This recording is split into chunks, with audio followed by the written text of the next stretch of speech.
नमस्कार, स्वागत है साहित्यिक झरोखा चैनल पर।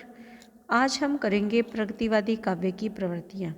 देखिए, जो प्रगतिवाद है ये छायावाद की प्रतिक्रिया के स्वरूप में आया। यानी प्रतिक्रिया क्या रही? व्यक्तिगत सुख दुख का त्याग करके सामाजिक सुख दुख की अभिव्यक्ति को महत्व देना। क्योंकि जो छायावाद है उसमें व्यक्तिगत या निजी सुख दुख को महत्व दिया गया। व्यक्तिगत रूप से जो आशा और निराशा का अनुभव किया कवियों ने, उसी का अंकन किया काव्य के माध्यम से, उसी का चित्रण किया। लेकिन समाज की परिस्थितियाँ या समाज में जो उस समय विचारधाराएं चल रही थी वो कुछ नया बदलाव चाहती थी, और उसी बदलाव का परिणाम था प्रगतिवादी काव्य। तो आइए सबसे पहले इसके बारे में हम थोड़ा जान लेते हैं। जो प्रगतिवाद है इसे मार्क्सवाद से प्रभावित विचारधारा माना जाता है। यानी जो मार्क्सवाद के प्रतिक्रिया स्वरूप भारत में प्रगतिवादी विचारधारा का आगमन हुआ।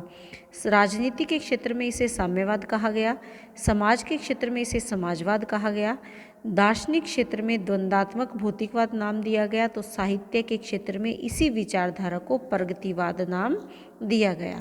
प्रगति यानी विकास। विकास कहाँ पर? विचारों में, समाज में। और किसका विकास? जो समाज का निम्न वर्ग है या शोषित वर्ग है उसके जीवन में विकास की बात करना, उसे, उसकी प्रगति करना, उसे आगे ले जाना। इसी प्रकार के विचारों से गुथा हुआ है प्रगतिवाद। तो आइए अब हम इसकी विशेषताओं के बारे में जान लेते हैं, और सबसे पहले इसके जो प्रमुख कवि हैं उनके बारे में थोड़ा जान लेते हैं। देखिए, इसकी समय सीमा मानी गई 1938 से लेकर 1943 ईस्वी, अर्थात छायावाद के बिल्कुल बाद का जो समय है हिंदी साहित्य में, उसे प्रगतिवाद कहा गया। इसके जो प्रमुख कवि हैं, केदारनाथ अग्रवाल हैं, नागार्जुन, रामविलास शर्मा, शिवमंगल सिंह सुमन, डॉक्टर रांगे राघव, त्रिलोचन शास्त्री, सुमित्रानंदन पंत, सूर्यकांत त्रिपाठी निराला, दिनकर और नरेंद्र शर्मा, ये इस काव्यधारा के प्रमुख कवि हैं। इसमें से जो सुमित्रानंदन पंत और निराला हैं, इन्होंने छायावादी काव्य में भी अपना महत्वपूर्ण योगदान दिया, लेकिन इनकी जो बाद की कविताएं हैं उनमें प्रगतिवादी विचारधारा देखी जा सकती है, इसीलिए इनको भी इस काल में शामिल किया गया है। इसके बाद हम इसकी विशेषताओं की अगर बात करें तो सबसे पहले हमने महत्वपूर्ण विशेषता यहाँ पर ली है शोषित व उपेक्षित वर्ग के प्रति सहानुभूति। शोषित वर्ग कौन सा? जिसका समाज में शोषण किया जा रहा था, जो समाज का निम्न वर्ग था वो शोषित वर्ग। तो प्रगतिवादी कवियों ने इसी शोषित वर्ग को सर्वहारा वर्ग का नाम भी दिया है। इस वर्ग में वो सभी आ जाते हैं, चाहे वो गरीब मजदूर है, चाहे गरीब किसान है, चाहे कोई मेहनतकश व्यक्ति हैं, उन सभी को इसमें शामिल किया शोषित वर्ग में। किसने? प्रगतिवादी कवियों ने। इस विचारधारा के कवियों द्वारा समाज के जो पिछड़े लोग हैं, जो शोषित किसान मजदूर हैं, उनकी शक्ति से परिचित करवाना मुख्य उद्देश्य रहा।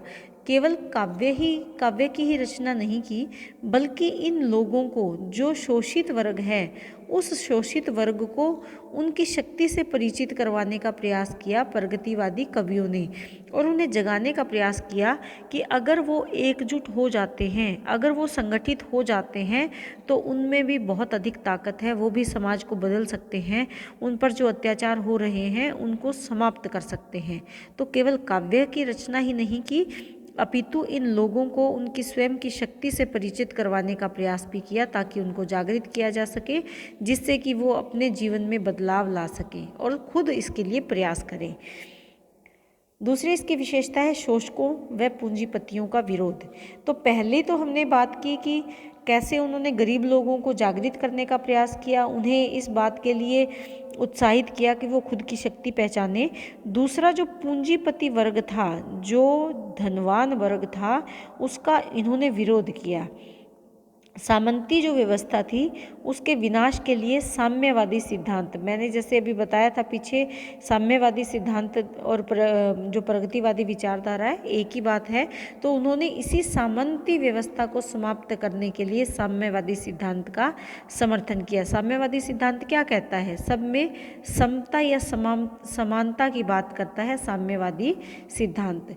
तो इस सामंत की जो व्यवस्था है, यानी सामंतीय व्यवस्था में क्या रहता है कि एक जो प्रमुख सामंत होता था उसके अधीन कई सारे लोग होते थे, कुछ गांव या कुछ अन्य इलाके जिनसे वो लगान वसूली करता था या उनको अपने अधीन रखकर उनकी खेती से उनका जो अधिकार है वो ले लिया करता था, या उन पर आधिपत्य स्थापित किसका था? सामंत का।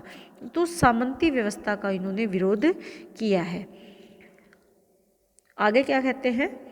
तीसरी हमारी इसकी जो विशेषता रहेगी, सामाजिक व्यवस्था का विरोध।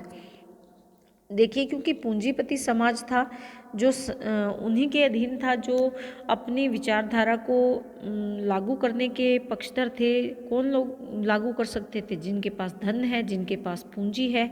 जिसके पास पूंजी है उसी के पास ताकत है। तो यहाँ पर जो पूंजीवाद में अधिनायकवाद है, इससे प्रभावित समाज का इन्होंने यथार्थ चित्रण किया है। यानी पूंजीपति समाज का उन्होंने सुंदर चित्रण किया है। जैसा समाज था, पूंजीपति किस प्रकार समाज में अपना आधिपत्य रखते हैं, किस प्रकार अपना अधिकार रखते हैं, और कैसे वो जो नीची जाति है या शोषित वर्ग है या गरीब लोग हैं उनका कैसे समाज में अधिकारों का कैसे हनन करते हैं, वो सब उन्होंने यथार्थ चित्रण उसका किया है। फिर समाज में जो व्याप्त कुरूपता है, कुरूपता यानी बुराइयां हैं, समाज का जो बुरा पक्ष है उस पर उन्होंने व्यंग्यात्मक शैली यानी मजाक उड़ाया है, व्यंग्य किया है, कटाक्ष किया है, उसी शैली में उसका चित्रण किया है। ग्रामीण श्रमिक, जो श्रम करने वाले मजदूर वर्ग है, इसके साथ साथ जो नारी की स्थिति दुर्दशा थी नारी की, उसके प्रति भी इन्होंने विशेष संवेदना अपने काव्य के माध्यम से व्यक्त की है। अर्थात केवल चित्रण ही नहीं किया बल्कि व्यंग्यात्मक रूप में चित्रण किया है। और इसके साथ साथ चाहे वो ग्रामीण गांव में रहने वाले लोग हैं या मेहनत मजदूरी करने वाले लोग हैं या नारी है, सभी के प्रति कवियों के हृदय में विशेष संवेदना रही है और वो उन्होंने कैसे अभिव्यक्त की है? अपने काव्य के माध्यम से। नेक्स्ट हमारी है विश्व बंधुत्व का भाव। देखिए, ये जो प्रगतिवादी कवि हैं ये संपूर्ण विश्व को एक परिवार मानते हैं। वसुधैव कुटुंबकम का भाव इनके काव्य में प्रमुख है और संपूर्ण विश्व को एक परिवार मानने के पीछे राष्ट्रीय और अंतर्राष्ट्रीय प्रेम के भाव का विशेष महत्व है। यानी ये मानते हैं कि हम केवल राष्ट्र से ही प्रेम ना करें अपितु संपूर्ण विश्व से प्रेम करें, यानी अंतर्राष्ट्रीय प्रेम के भाव को स्वीकार करते हैं या उसको ये प्रमुखता देते हैं। तो ये ऐसा नहीं मानते कि केवल भारत का विकास हो जाए, या क्योंकि इनके जो विचार थे वो केवल भारतीय विचार नहीं थे। जैसे रूस में क्रांति थी, फ्रांस में क्रांति थी, तो इस तरह के जो बाहर परिवर्तन हो रहे थे उन परिवर्तनों के कारण ये भारत के जो लोग थे ये प्रभावित हो रहे थे और उसी प्रभाव के परिणाम स्वरूप ये चाहते थे कि संपूर्ण विश्व एक प्रेम सूत्र में बंध जाए और संपूर्ण विश्व में जो मानवतावादी विचार है वही प्रचारित और प्रसारित हो। आगे नारी की अगर नेक्स्ट हमारा जो पॉइंट आएगा नारी, इसमें क्या है कि नारी को ये भोग की वस्तु नहीं मानते। जैसा कि हम रीतिकाल में देख चुके हैं, नारी को भोग की वस्तु मानते हैं। भारतेंदु युग में, द्विवेदी युग में, छायावादी युग में प्रयास किए नारी को सम्मान दिलाने के लिए, लेकिन ये नारी को केवल सम्मान नहीं दिलाने की बात करते बल्कि कहते हैं कि नारी को आत्मनिर्भर बनना चाहिए, स्वावलंबी बनना चाहिए, अर्थात उसे अपने पैरों पर खड़े होना चाहिए, स्वयं की पहचान बनानी चाहिए। पुरुष की प्राधीनता से उसे मुक्त करना आवश्यक है कि अब नारी को पुरुष की गुलाम नहीं मानना चाहिए, उसके पुरुष के अधीन रहकर कोई कार्य नहीं करना चाहिए, अपितु उसे उससे मुक्ति देनी चाहिए। अबला के प्रति असीम वेदना है। अबला नारी, चाहे कोई नारी विधवा है या जो साधनों से रहित है, जिसका जीवन जो अबला है, बल से रहित जो है, उस नारी के प्रति इनके मन में असीम संवेदना है। और ये असीम जो वेदना या संवेदना ये अपने भावों में इन्होंने कहाँ संकलित की है? अपने काव्य के माध्यम से उसे बताने का प्रयास किया है, लोगों को समझाने का प्रयास किया है कि हमें ऐसी अबला नारियों को सबला बनाने का प्रयास करना चाहिए। जब नारी की उन्नति होगी, नारी का विकास होगा, नारी आत्मनिर्भर होगी, तो अपने आप ही समाज का विकास भी हो जाएगा। आगे क्या कहते हैं, युगानुकूल परिवर्तन तथा नव निर्माण की लालसा। ये पुरानी जो परंपरागत विचारधारा है उसका विरोध करते हैं, यानी पुरातन जो विचार है, पुरानी विचारधारा है, उसका विरोध करते हैं। क्यों? क्योंकि युग में परिवर्तन हो रहा है, युग के अनुकूल नए निर्माण की बात करते हैं।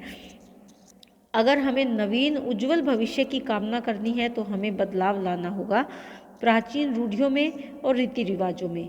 इन सब को समाप्त करके ही हम एक अच्छे समाज की कल्पना कर सकते हैं।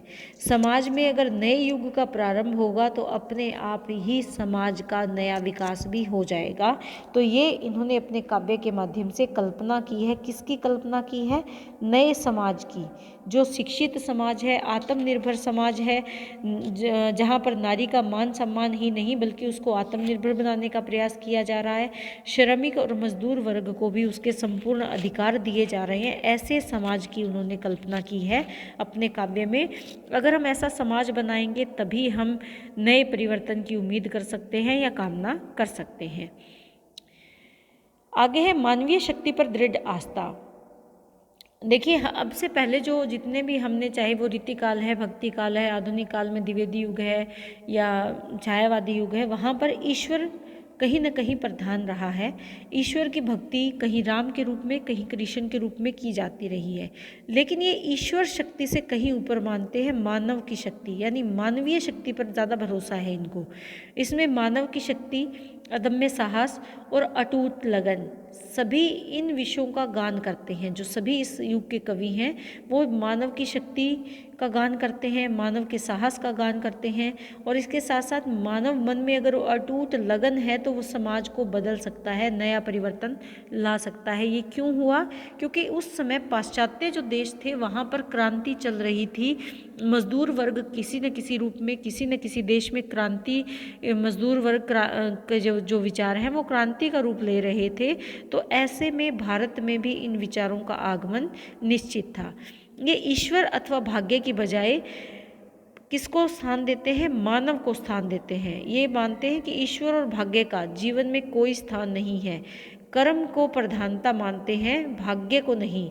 कर्म प्रमुख है, कर्म प्रमुख है तो भाग्य कब प्रधान है? जब हम किस्मत के भरोसे रहते हैं तब हम ईश्वर के पास जाते हैं कि हे भगवान, मेरी किस्मत में ये लिखा है, मेरी किस्मत में वो लिखा है। लेकिन ये कहते हैं कि किस्मत में लिखा हुआ नहीं है, किस्मत को कर्म के माध्यम से बनाया जा सकता है, परिवर्तन किया जा सकता है। और ये मानव को ही देवता के स्वरूप में मानते हैं कि इस पृथ्वी पर असली देवता कौन है? स्वयं मानव है। और मानव को ही देव मानते हुए ईश्वर की शक्ति की बजाय जन शक्ति को महत्व देते हैं कि सबसे बड़ी शक्ति किसकी है? जनता की शक्ति है, मानव की भुजाओं की शक्ति है, जिससे कि बदलाव लाया जा सकता है, परिस्थितियों को बदला जा सकता है, समाज को बदला जा सकता है, देश की व्यवस्था को भी बदला जा सकता है। आगे हमारे है काव्य कला। देखिए, काव्य कला पर, क्योंकि जहाँ पर ये व्यक्तिगत सुख दुख की अभिव्यक्ति नहीं करते, समाज का यथार्थ चित्रण करते हैं, ऐसे में इन्होंने काव्य कला पर कोई ध्यान नहीं दिया। अर्थात अलंकार के प्रति, रस के प्रति, छंद के प्रति, भाषा के प्रति कोई विशेष कार्य इन्होंने नहीं किया। इसीलिए इनका कला के प्रति नवीन दृष्टिकोण देखने में मिलता है हमें प्रगतिवाद में। जो इस काल के कवि हुए हैं उन्होंने काव्य रचना में नवीन दृष्टिकोण को अपनाया है। विचारों के प्रचार प्रसार के लिए व्यवहारिक जन भाषा का प्रयोग किया है, जो व्यवहार में लाने वाली है, आम बोलचाल की जो जन भाषा है उसका उन्होंने इस्तेमाल किया है। अलंकारों के प्रति किसी प्रकार का मोह नहीं है, मोह भंग था, यानी काव्य को सुंदर बनाने में इन्होंने कोई ध्यान नहीं दिया। काव्य सुंदर ना हो चाहे, लेकिन भाव महत्वपूर्ण होना चाहिए, अर्थात भाव की प्रधानता है, काव्य की कला या काव्य की सुंदरता की प्रधानता नहीं है। कलात्मकता की बजाय प्रेषणीयता पर बल देते हैं, यानी कलात्मकता सुंदर बनाने की बजाय भावों को प्रचारित और प्रसारित करने पर इन्होंने बल दिया है। और कला का उपयोग ये समाज, काव्य को सुंदर बनाने के लिए नहीं करते बल्कि समाज के लिए किया है। जो भी इनके पास कला या अर्थात जो भी तरीका या पद्धति है उसका उपयोग किसके लिए किया है? अपनी कविताओं को सुंदर बनाने के लिए नहीं किया, बल्कि समाज में परिवर्तन लाने के लिए उसका इन्होंने इस्तेमाल किया है। तो यहाँ हमें क्या स्पष्ट हुआ कि इन्होंने कला को, कविताओं को सुंदर बनाने के लिए इस्तेमाल नहीं किया, बल्कि भावों को प्रचारित और प्रसारित करने के लिए इन्होंने इस्तेमाल कला का किया है। तो उम्मीद करती हूँ कि आपको जो प्रगतिवादी विचारधारा से जुड़ी हुई या प्रगतिवादी काव्य धारा से जुड़ी हुई जो विशेषताएं हैं वो समझ में आ गई होगी। इसके साथ साथ जो मैं इससे पहले के टॉपिक करवा चुकी हूँ उसके लिंक मैं डिस्क्रिप्शन बॉक्स में डाल दूँगी, तो आप वहाँ से वो लिंक देखकर वीडियो तक पहुँच सकते हैं। और चैनल को सब्सक्राइब करें और ऑल नोटिफिकेशन के बटन को प्रेस करें ताकि जैसे ही मैं नया वीडियो डालूं आपको नोटिफिकेशन मिलता रहे। बहुत बहुत धन्यवाद।